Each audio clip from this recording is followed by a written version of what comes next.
A ver, la primera pregunta que te habrán hecho 1.000.000 de veces y a mí me toca también hacértela. ¿Por qué a estas alturas no hemos conseguido una vacuna contra la malaria? ¿Cuál es la dificultad principal? Bueno, pues la complejidad del parásito, ¿no? Nosotros siempre usamos el mismo símil, que es que si un virus es como una bicicleta y una bacteria es como un Seat Panda, el parásito es como el Challenger, ¿no? O como un portaaviones. Es de una complejidad infinitamente mayor, con múltiples estadios que van cambiando en el interior del humano, en varios órganos del humano, pero luego en el interior del mosquito también, ¿no? Y conseguir que una vacuna genere una respuesta que inhiba todo el ciclo del parásito es complejísimo. Es complejísimo. No es imposible, pero es complejísimo. Vale, el internet está regular. Sí, sí. Vale, no te preocupes, simplemente cuando has dicho el ejemplo... Hazme repetir cosas si no me oyes bien, Vale, perdóname. cuando has dicho bacteria, ahí se ha cortado. Perdona, digo que la bacteria es como un Seat Panda y el parásito es como el Challenger o un portaaviones infinitamente más complejo, ¿no? Vale. Y por lo tanto, generar una respuesta inmune que proteja contra las múltiples fases de un parásito que va cambiando tanto en el interior del humano como en el interior del mosquito, pues es muy difícil, es muy difícil. Y me imagino que también cuando se hable, o sea, el parásito con toda esa complejidad que estás comentando, las vacunas también habrán tenido problemas de más efectos secundarios, ¿no? Más tóxicas, quizás por la complejidad, ¿no? No necesariamente. No ha habido grandes problemas de tolerabilidad o de eficacia de las vacunas. De hecho, han tenido siempre más efectos secundarios los tratamientos de la malaria que las vacunas de la malaria.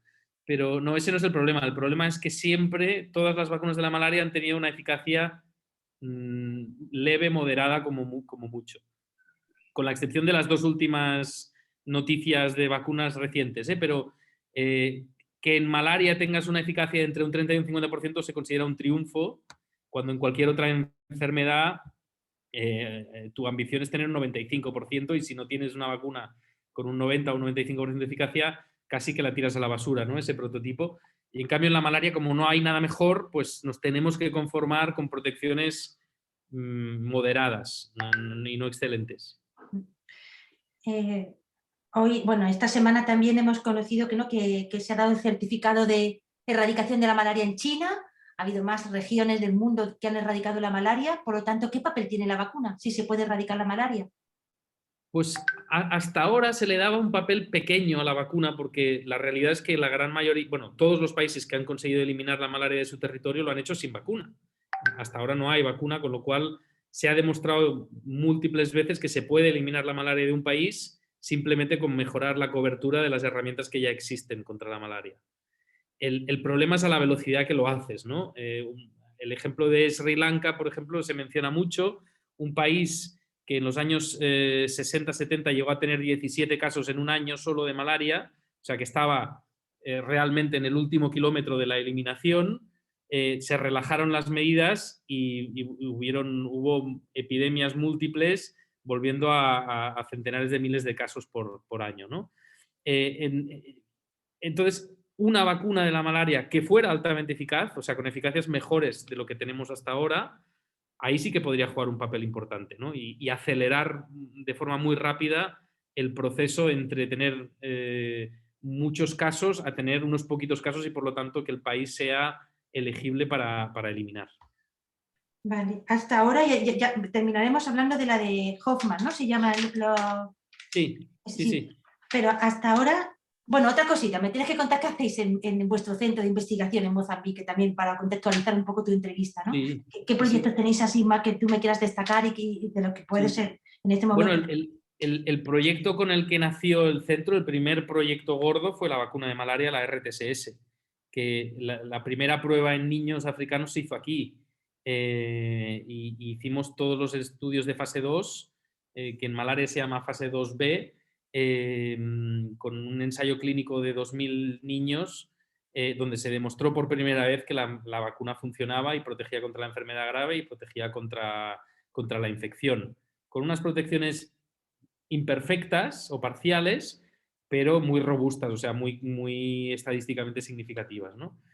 Y eso es lo que nos dio una cierta fama al centro. Es un centro que nació en el año 96, que construyó una serie de plataformas para poder hacer investigación bien hecha en África y que en el año 2003 se puso en marcha toda esta historia de los estudios de vacunas de malaria que nos duraron hasta el 2011 o 2012. Nosotros también participamos en el fase 3 que ya implicó a 16.000 niños en toda África. ¿Qué pasó con Pero esa vacuna? luego... Sí, no te Sí, interrumpo. esa es la vacuna RTSS, que es la más avanzada hasta ahora, la única registrada por las autoridades regulatorias, con un visto bueno de la Agencia Europea del Medicamento en el año 2013, si no me equivoco, ahora no estoy seguro de la fecha. Yo lo busco. Sí, pero que como tiene una eficacia parcial, o sea, cercana al 50% y no al 95%, antes de recomendar su implementación a gran escala en toda África o en toda África donde hay malaria, se ha preferido pilotar en 3 países de forma mucho más monitorizada, ¿no? Y se está administrando desde el 23 de abril de hace 2 años en Malawi, en Ghana y en Kenia. Cerca de 600.000 o 700.000 niños han sido vacunados con esta vacuna y se les seguirá durante 3 años y así sabremos el impacto real de implementarla a gran escala. Los modelos matemáticos previos a este ejercicio piloto son muy claros y sugieren que hay un impacto increíble de introducir una vacuna, aunque tenga una eficacia parcial. ¿Y tenéis los primeros datos de cómo actúa la vacuna en población? Todavía no. No, pero o sea, oficialmente no te los puedo decir, pero son buenas noticias. A finales de otoño sabremos los datos ya oficiales, pero la sensación es que está funcionando muy bien. Vale. Luego, imagino que saltaríamos también a la de GSK, a la vacuna de... No sé si estáis también participando en esta vacuna. ¿A cuál, perdona? La de GSK. Sí, es esta, la que te Ah, decía. es esta. Vale. Se llama Mosquirix, que es el nombre comercial, Vale. pero el nombre técnico es RTSS, Vale. y con el nombre del adyuvante, pero el que la produce es GSK. ¿Me puedes hablar del diseño de esta vacuna? Sí, esta es una vacuna que se empezó a diseñar en los años 80, o sea que ya llevamos casi 40 años y todavía no está implementada, que utiliza un antígeno de una proteína del parásito, de la forma del parásito inicial que infecta, la que te inyecta el mosquito que te pica enseguida y que se llama el circumsporozoito. La forma infectiva del parásito se llama el esporozoito, pero la proteína específica que es la que genera la respuesta inmune es la proteína del circumsporozoito. Y la asocia al antígeno de superficie de la hepatitis B. ¿Vale? Es una vacuna que protege contra las dos cosas, contra la malaria y contra la hepatitis B al mismo tiempo. Y a un adyuvante muy, muy potente, que es un adyuvante que se llama ASO02. ¿De acuerdo? El adyuvante lo que hace es potenciar la respuesta de la vacuna y se han probado versiones diferentes de este mismo adyuvante y de hecho en el ensayo reciente de Adrian Hill, el de Burkina Faso, la vacuna que se ha probado, aunque tiene otro nombre que se llama R21, es muy parecida a la RTSS. La única cosa que cambia es un poquito esa combinación con el antígeno de superficie de la hepatitis B. Pero si te miras el detalle, son vacunas muy, muy parecidas. Es como la versión .2 de la vacuna RTSS. Vale, ¿y cómo introduce el antígeno? ¿Qué utiliza de base? ¿Proteína recombinante o cómo es el diseño? Sí, es una proteína recombinante que se inyecta por vía muscular igual que cualquier otra y es un antígeno que se llama preeritrocítico. Dentro del ciclo vital del parásito, el parásito cuando el mosquito te pica la primera vez te inyecta en tu vaso sanguíneo el parásito. Ese parásito circula durante unos 10-15 minutos por la sangre, pero enseguida se mete en el hígado y se queda en el hígado durante unos 10 días, 2 semanas. El antígeno específico al que apunta la vacuna es uno que se expresa solo en esta fase inicial de circulación muy rápida en la sangre. Porque si evitas que ese parásito llegue al hígado o se continúe desarrollando en el hígado, evitarás todo lo que viene después, que es la aparición de la sintomatología clínica, la continuación del ciclo vital. Por eso se llama preeritrocítica, porque pasa antes de llegar al eritrocito, que es donde cuando sale del hígado dentro de 10-15 días, ahí empieza a circular de nuevo en el torrente sanguíneo y ahí es cuando empiezan a aparecer los síntomas. Eso es lo que se llama la fase eritrocítica. Y esta vacuna es previa a todo esto. Intenta evitar que llegue hasta la sangre otra vez y por lo tanto que aparezcan los síntomas y que haya cualquier tipo de progresión del ciclo vital del parásito. ¿Y qué tipo de inmunidad veis que está provocando y cuánto duraría? Sabemos que es una mezcla de inmunidad humoral y celular, como la gran mayoría de las vacunas. Se han descrito correlaciones entre niveles de anticuerpos específicos contra el circunsporozoito, que es la proteína esta contra la que va la vacuna, y según ciertos niveles de anticuerpos frente a esta proteína, podrían ser como una especie de proxy del nivel de protección. Aunque no está claro, es mucho más complejo que eso y hay un componente celular muy, muy importante. La duración de la protección en nuestros estudios aquí en Mozambique, nosotros hicimos el estudio de fase 2B en el año 2003 y pudimos comprobar que había protección 4 años más tarde, o sea que la protección era de larga duración. En los estudios de fase 3 los datos han sido más complicados de interpretar y en algunos de los sites de África donde se han hecho la protección era más corta y en otros era larga. Y se cree que hay un rol también de cuánta exposición a la malaria tienes después de haber sido vacunado, ¿no? Y cómo esta exposición natural a las picaduras infectivas de mosquitos por vivir en una zona endémica pueden hacer de booster de la propia vacuna. ¿Y esta vacuna se está administrando unida a las medidas de profilaxis de mosquiteras? Totalmente. ¿Cómo Esta se vacuna, hace? al no tener una protección total y al ser la malaria una enfermedad mortal, esta vacuna no puede sustituir a todo lo demás, tiene que ser un complemento. No es la bala mágica, como dicen los ingleses, de que te va a resolver el problema. Se tiene que dar en el contexto de seguir utilizando redes mosquiteras, de seguir teniendo acceso a diagnóstico y tratamiento temprano, pero es una muy buena adición a todo lo que ya existe. ¿Solo en niños se está administrando o es una vacuna para toda la población? No, no es una vacuna para adultos, no es una vacuna para embarazadas, no es una vacuna para viajeros, es una vacuna de momento exclusivamente para niños pequeños, menores de 5 años, que son los que sufren el grueso de la enfermedad. Vale, muy bien.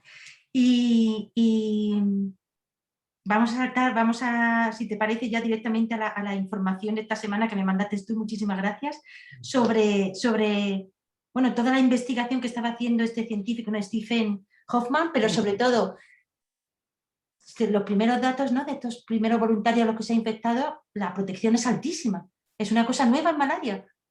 Bueno, no es nuevo, esto también viene de los años 80.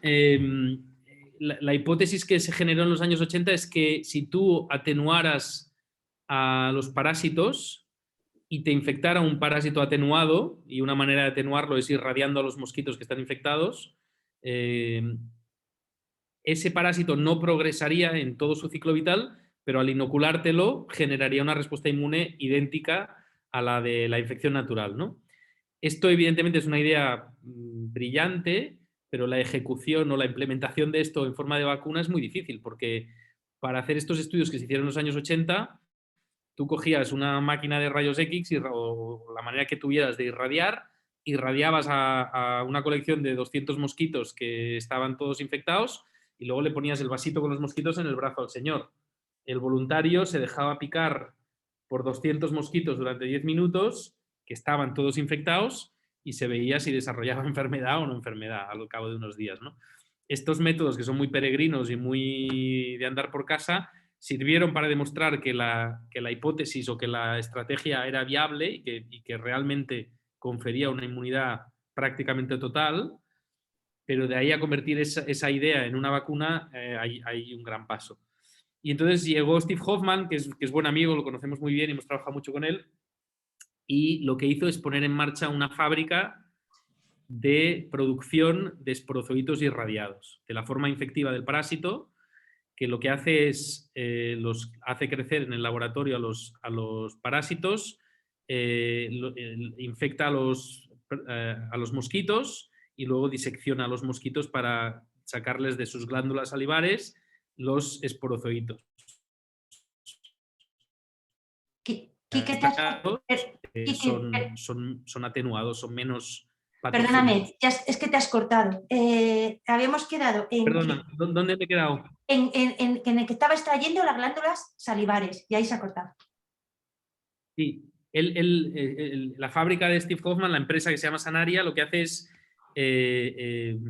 tiene millones de mosquitos que están todos infectados, los disecciona las glándulas salivares del mosquito y extrae de la glándula salivar del mosquito los esporozoitos. Como tú has irradiado previamente a esos mosquitos, esos esporozoitos están atenuados, no son tan peligrosos como el esporozoito que sacarías de un mosquito de la naturaleza. Y esos los criopreserva, los congela a -80 y fabrica la vacuna con eso. O los mete dentro de una vacuna. Dependiendo de qué dosis de vacuna quieres dar, pone más o pone menos. ¿Vale? Suena muy a ciencia ficción, pero es un trabajo muy artesanal, mecanizado al máximo para obtener un rendimiento de poder hacer millones cientos de miles de dosis al día, básicamente. Vale, y la última investigación que él ha comentado, he visto la empresa y digo, ahí sacaré más información, pero la última investigación que él ha comentado, lo que está utilizando es medicación, ¿no? Entiendo, infecta, claro, luego medicación, sí. Hay varias estrategias. Lo que él ha puesto en marcha también es lo que se llama el Control Human Malaria Infection, CHMI, y es un sistema por el cual tú puedes infectar a una persona en el laboratorio. ¿De acuerdo? Con estos esporozoitos, algunos están irradiados, otros no, pero tú puedes inducir una infección de malaria en el voluntario sano de manera muy controlada. ¿De qué te sirve esto? Pues te sirve para testar productos. Si tú generas una nueva vacuna, vacunas a la persona y luego le haces la infección con esta versión de laboratorio del parásito, y si la vacuna funciona, esa persona no se infectará. Si la vacuna no funciona, esa persona en el día 8 exactamente empezará a tener síntomas. ¿Vale? Eso es la primera cosa. Entonces, eso es el reto que se llama, el reto de una exposición al parásito de la malaria de forma experimental en el laboratorio. Su vacuna tiene 3 estrategias, o hay 3 maneras posibles. La primera es irradio los mosquitos y cuando les saco los esporozoitos, esos esporozoitos no son viables, los inyecto igualmente, ese esporozoito no pasará de llegar al hígado y no continuará su ciclo vital. Pero como lo habré tenido dentro de mi organismo, generaré la respuesta inmune idéntica a que si me infectase en la naturaleza. Esa es la estrategia 1. Te pongo un esporozoito defectuoso, te genera la respuesta inmune igual, pero no tienes enfermedad. La segunda estrategia es, te pongo un esporozoito que sí que funciona y por lo tanto que te causará malaria, pero al mismo tiempo te doy un tratamiento. Entonces ese tratamiento actúa muy rápido, evita que el parásito pase del hígado, o sea, se interrumpe a su llegada al hígado y por lo tanto genera la respuesta inmune inicial, estarás protegido contra la malaria y los resultados del estudio son muy buenos, pero necesitas tomarte el tratamiento. Y desde el punto de vista logístico es difícil pensar que tú vayas vacunando por el mundo y al mismo tiempo asegurándote que se toman un tratamiento que a lo mejor dura 3 días. Entonces, desde el punto de vista de generar hipótesis y de proof of concept es fantástico, pero es el menos viable de todos los métodos probablemente. Y el tercero es, atenúo a mis parásitos, pero en vez de hacerlo con irradiación, los modifico genéticamente. ¿De acuerdo? Entonces, cuando yo inyecte ese parásito ya sé que no progresará, no necesito darle un tratamiento, no necesito irradiar a los mosquitos, que es una lata también, y simplemente he creado en el laboratorio a través de modificación genética unos parásitos defectuosos que son capaces de generar la respuesta inmune, pero que no generan enfermedad. Entonces esas son las 3 estrategias que son todas muy ciencia ficción, pero que las 3 han demostrado que funcionan muy bien. El desafío es cómo llevas esto al terreno, cómo llevas esto a vacunar a 1.200 millones de personas en África subsahariana, ¿no? Ahí ya tienes un problema, porque son vacunas, por ejemplo, que necesitan ir en nitrógeno líquido, que necesitan inyectarse intravenosas, no intramusculares. Hay toda una serie de desafíos logísticos complicados y que en el fondo estás utilizando parásitos manipulados, que por lo que sea, pues a lo mejor en algún momento fallar la estrategia si le das el fármaco, que ese fármaco no te cure la infección que le has causado o que la irradiación que le has dado para atenuarlo pues no sea suficientemente efectiva. Y son estrategias que tienen un cierto riesgo. Si lo consigues mecanizar todo al máximo, podría funcionar, pero yo lo veo todo más como una gran prueba de concepto, de que la idea es la buena. Y en el futuro el que creo yo que va a funcionar es el parásito atenuado genéticamente, modificado genéticamente. Eso sí que me imagino que inyectas eso y ya está, y no te tienes que preocupar más. Esto suena un poco a los virus atenuados y a los virus inactivados. Es lo mismo, sí. La estrategia es la misma. Lo que pasa es que para atenuar al parásito hace falta darle más fuerte. Más grande para empezar. Vale, yo creo que estamos acabando. Cuando me estabas hablando de esporozoito, ¿es el parásito? Es que no estaba Sí. entendiendo la palabra. El esporozoito es la forma inicial dentro del ciclo vital del parásito, que es un ciclo complicadísimo y que va cambiando a medida que va avanzando. La primera forma infectiva que entra en la sangre cuando te pica el mosquito se llama esporozoito. Vale. Y por eso son los esporozoitos los que se irradian. Por eso irradias al mosquito, que lo que contiene en sus glándulas salivares es el esporozoito. Y al irradiar el mosquito, es que como me parecen como dos seres biológicamente distintos, al irradiar el mosquito, claro, ¿no crece el esporozoito? ¿Por qué le afecta al esporozoito cuando irradias el mosquito? Porque le fastidias al mosquito su capacidad de replicarse y de crecer y de modificarse. Vale. Le afectas el genoma esencialmente al irradiarlo. De acuerdo. Vale. Tú al mosquito te lo tienes que imaginar como un taxi, nada más como un taxi, que es el que lleva al parásito de un humano al siguiente y nada más. El mosquito no juega ningún otro papel. De acuerdo. Entonces, como resumen ahora mismo de estrategia de cara al control de la malaria en el futuro, por supuesto todas las herramientas que hay de mosquiteras y tal, pero yo creo que avanzamos mucho en los conceptos, pero que la vacuna que ahora mismo va más sólida es la de GSK, ¿no? Entiendo. Para poder administrarse a miles de personas. Claro, esta es la primera vacuna que se implementará a gran escala. Yo creo que los resultados serán buenos y se recomendará y los países la incluirán en su calendario vacunal. Otra cosa es que es la primera generación de vacunas y por lo tanto es muy mejorable, seguro que es muy mejorable. Vale. Y por ejemplo, la vacuna de Adrian Hill de Oxford ya ha demostrado un aumento de la eficacia en relación a la que tiene la vacuna de Glaxo. Pero los procesos de aprobación de una vacuna de malaria son muy largos. Llevamos 40 años con esta, con lo cual te puedes hacer una idea. Entonces, aunque se pueda acelerar mucho, hasta que se haga la fase 3, hasta que se registre con una autoridad regulatoria y tal, pasarán años. Y mientras tanto, tiene que estar aprobada la otra y tiene que estar implementada la otra. ¿La de Oxford en qué se basa? ¿Cuál es su diseño? Es lo mismo, es exactamente lo mismo que la RTES, que la de Glaxo. Es basada en la proteína del circunsporozoito, que es una proteína del esporozoito, y fusionada con el antígeno de superficie de la hepatitis B. Vale, ¿y por qué es mejor? ¿Por el adyuvante no?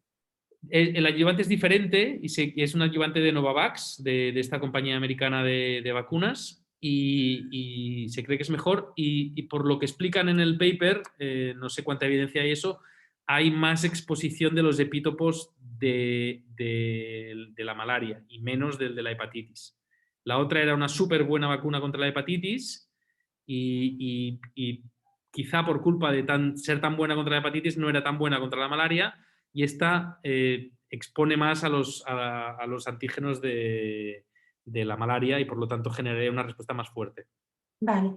Si en otoño tenéis vosotros los resultados que creéis que vais a tener, me has dicho que la vacuna ya tenía como una primera aprobación, me imagino, de emergencia de la EPA, ¿cuáles son los permisos que tiene hasta Sí, ahora? sí, la vacuna está aprobada, lo que pasa es que no está recomendada por la OMS. Y Vale. ya sabes que en los países africanos, hasta que la OMS no la recomienda, entonces si la OMS hubiera dicho adelante, la vacuna se hubiera implementado.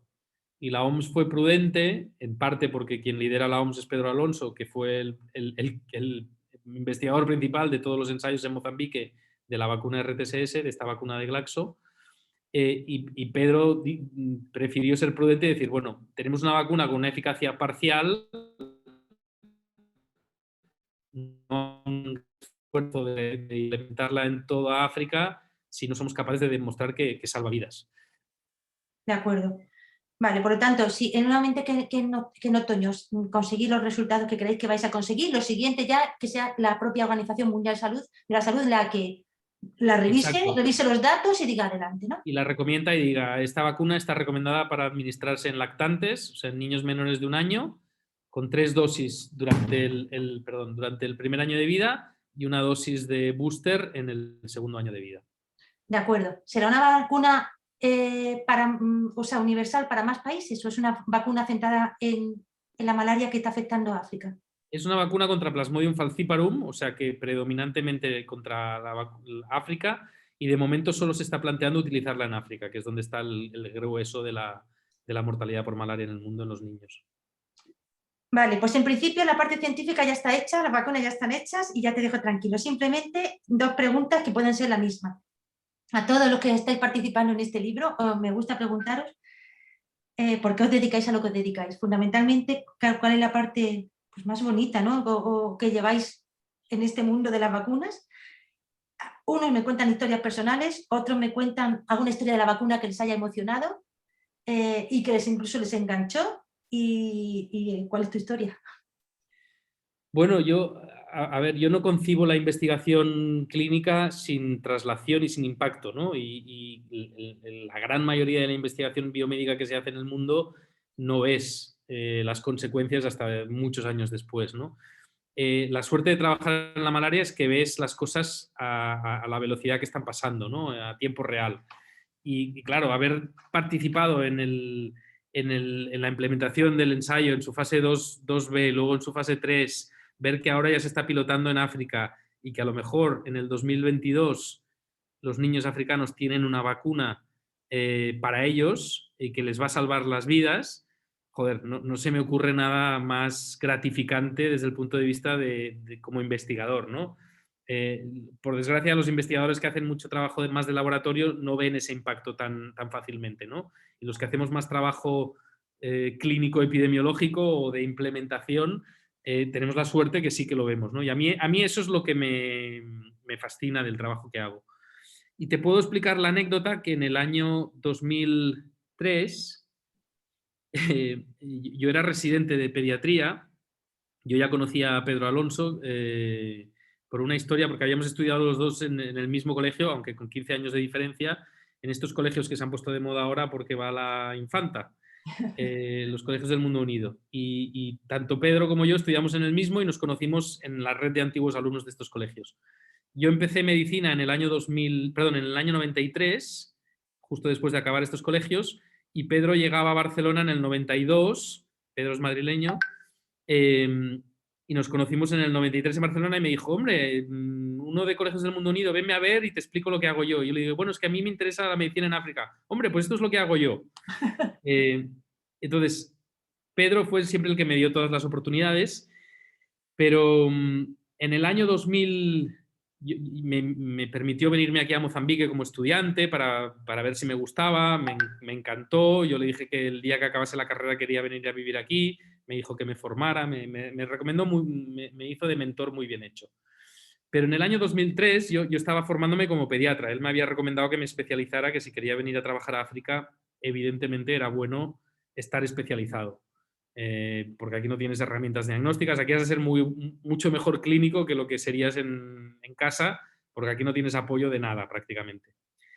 Y yo estaba de R3 de pediatría, que es el penúltimo año antes de acabar la residencia de pediatría, y me llaman por teléfono y me dice, soy Pedro, hola, necesito que vengas a Mozambique, 4 meses, a hacer de pediatra del ensayo de la vacuna. Y yo, hostias, si estoy haciendo la residencia en este hospital, en el Vall d'Hebron de Barcelona, nunca han dejado salir a nadie de rotación voluntaria fuera de España. Y como máximo un mes. Y tú me estás pidiendo que me vaya a Mozambique 4 meses. Me dijo, sí, no te preocupes, yo hablo con quien tenga que hablar. Entonces, bueno, evidentemente Pedro, que es muy persuasivo, convenció a todo el mundo, incluso a mí. Y cuando ya estábamos definiendo los detalles, le dije, bueno, pero ¿qué ha pasado? ¿No? Porque teníais un pediatra que era el que os hacía de... Y me decía, no, se ha rajado, la presión le ha podido. ¿No? En la fase previa del estudio, que era un piloto de 60 niños, y tenía que asegurar la seguridad de estos 60 niños y la presión ha podido con él. Y yo dije, bueno, ¿y yo qué tendré que hacer? ¿Continuar con estos 60 niños? Y dice, no, tú harás la fase 2B. ¿Y entonces qué tendré que hacer? Bueno, no, seguir a estos niños. ¿Pero cuántos serán? Tranquilo. No, ¿cuántos serán? 2000. Y yo dije, muy bien. Y me fui para allá. Y fue una aventura preciosa, porque fueron 4 meses de 17 horas al día de trabajo, sin los 7 días de la semana, pero aprendiendo a hacer investigación en el mejor proyecto posible, en el más bonito posible, pero viviendo en directo un momento histórico. Y el ensayo que hicimos, el ensayo de fase 2B, que se hizo en el 2003 y se publicó en el 2004, fue escogido por Lancet como uno de los 100 trabajos del siglo. Se publicó en Lancet y Lancet publicó un libro de los 100 papers del siglo y este fue uno de ellos. Wow. Y fue primera página del New York Times. Wow. Con lo cual... Me gustaré. Sí, te puedo mandar la foto si quieres. Por favor, que la pongo en el libro. Sí, y mientras estábamos ahí, porque la anécdota va un poco más lejos, pero mientras estábamos ahí, nos dijeron, bueno, va a venir un visitante. No os podemos decir quién será porque hay medidas de seguridad y no te podemos decir quién será, pero tiene que estar todo impecable porque vendrá un visitante con su mujer a visitar el centro. Y bueno, al final ya sabíamos quién era, pero apareció Bill Gates con su mujer y hizo una rueda de prensa en Manisa en el año 2003 en el que anunció por primera vez que iba a donar dinero para la investigación de malaria. Fue la primera donación, fueron 48 millones de dólares, que en aquel momento parecía la locura más loca del mundo. Y claro, si lo comparas con lo que lleva dado solo para investigación de malaria de forma acumulada hasta ahora, pues... pero es una historia bonita porque tiene muchos... Te mando la foto de Gates visitándonos y te mando la foto del New York Times. Perfecto, y ahora sí que hemos terminado. Simplemente una cosa, muy pocos investigadores tienen además la opción, como tienes tú, y la oportunidad de estar ahí también cuando se está vacunando a los niños y viéndolo, ¿no? Eso debe ser una cosa muy especial. No, claro, eso. Y siendo pediatra, como entenderás, todavía más, ¿no? O sea...